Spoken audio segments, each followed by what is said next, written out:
పిల్వంగా వచ్చింది. 4 రోజులు మురిపిచ్చి అటే పోయింది. పండుగకు చుట్టం సూపుకొచ్చినట్టే ఉన్నది ఆనల కథ.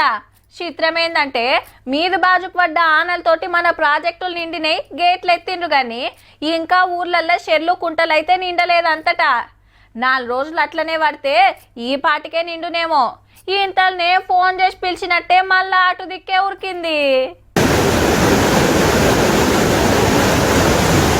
జంపుడు హిమాచల్ ప్రదేశ్ లా పొట్టు పడుతున్నాయి వానలు. వరదలు వారుడు, గుట్టల మించి రాళ్ళు వడుడు, రోడ్లు కొట్టుకపోవుడు ఆగమాగమున్నది. నెల రోజులు సంధి ఆడ వానలు పడతనే ఉన్నాయి.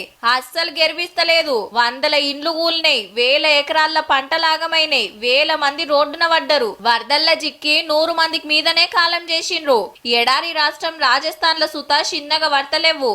12 జిల్లాలల్లా గట్టిగానే అరుచుకుంటుంటే ఇస్కూలు బంద్ పెట్టిండ్రు. గల్లీలల్లో ఎటు చూసినా వరదే. ఢిల్లీలో ఏమన్నా తక్కువనా? 2 రోజులు సంధి గట్టిగానే పడుతున్నాయి. రోడ్లు చెరువులైనాయి. వాతావరణం మంచిగా లేక గాలి మోటార్లు ఆల్చంగా నడుపుతున్నారు. అటు కశ్మీర్, మధ్యప్రదేశ్ లో పెద్ద ఆనలు పడుతున్నాయి. తమిళనాడులో పడుతున్న ఆనలకు చిన్న పెద్ద ప్రాజెక్టులు మొత్తం నిండినాయి. మొగులు మించి చూస్తే గిట్లున్నది.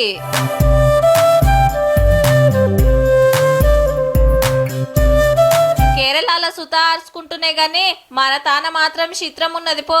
ఆనలకు బిరేక్ పడ్డది.